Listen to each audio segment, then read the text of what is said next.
जिस तरीके से कहा गया है वह सच्ची विश्वास योग्यता है। अगर हम अपने दिए हुए कार्यों को आनंद और प्रेम के साथ कर सके तो यह सच्ची विश्वास योग्यता है। दूसरा, सच्ची विश्वास योग्यता जिसे परमेश्वर पहचानते हैं वो है सत्य में विश्वास योग्य रहना। अगर हम कहें कोई किसी गैंग में भाग लेता है और अपना पूरा का पूरा जीवन गैंग के मालिक को दे देता है, तो फिर परमेश्वर कहेंगे कि क्या ये विश्वास योग्य है? वास्तव में नहीं। परमेश्वर हमारी विश्वास योग्यता को पहचानते हैं केवल तब जब हम सत्य में और भलाई में विश्वास योग्य होते हैं।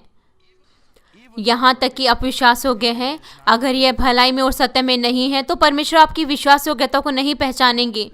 सबसे महत्वपूर्ण चीज है विश्वास योग्यता में रहने के लिए अपने हृदय का खतना करना। प्रकाशित वाक्य 2 अध्याय उसके 10 पद में लिखा है, मृत्यु तक विश्वास योग्य रहे तो मैं तुझे जीवन का मुकुट दूंगा। यहाँ पर विश्वास योग्य रहना मृत्यु तक, इसका मतलब केवल यह नहीं कि हमें मेहनत करनी है और अपनी मृत्यु तक विश्वास योग्य रहना है। इसका मतलब है हमें कोशिश करनी है ताकि हम परमेश्वर के वचन जो बाइबल के 66 पुस्तकों में लिखे हैं, हम अपने पूरे जीवन भर उनका अभ्यास करें।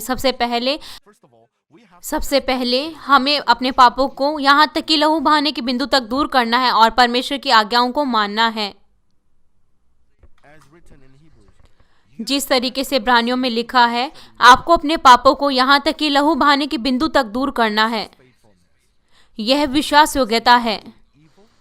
अपनी बुराइयों को दूर करना, अपने पापों को दूर करना और असत्य को दूर करना जिनसे पिता परमेश्वर नफरत करते हैं, यह विश्वास योग्यता की शुरुआत है।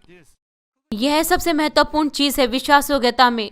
बिना इसके, यहाँ तक कि अगर आप विश्वास योग्य शारीरिक तौर से, तो पिता परमेश्वर इसको नहीं पहचानेंगे कि आप विश्वास योग्य हैं।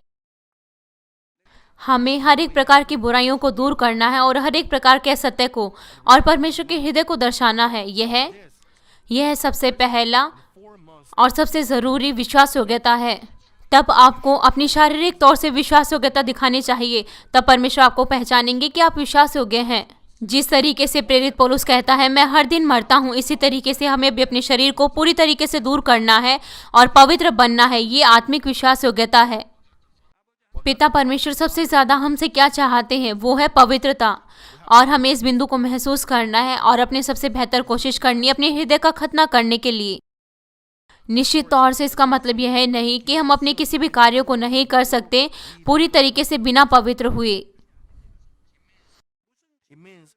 इसका मतलब है कि जो भी कार्य अभी हमें दिए गए हैं, हमें उन्हें पूरा करना है पवित्रता के साथ साथ।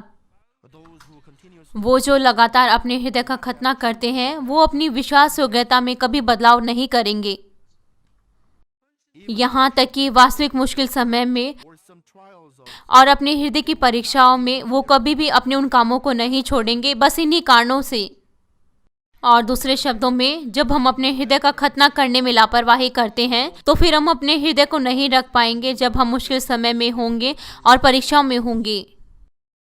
हो सकता है कि हम परमेश्वर के साथ उस विश्वास के संबंध को भूल जाएं और अपने कामों को छोड़ दें। यहाँ तक कि एक साल में कुछ लोग कुछ समय के लिए अपने कामों को बहुत मेहनत के साथ करते हैं, लेकिन साल के बाकी समय में वो अपने कामों को अनदेखा कर देते हैं। वो मेहनत करके कुछ समय के लिए अपने कार्यों को करते हैं, लेकिन साल के कुछ महीनों में वो दिखते भी नहीं।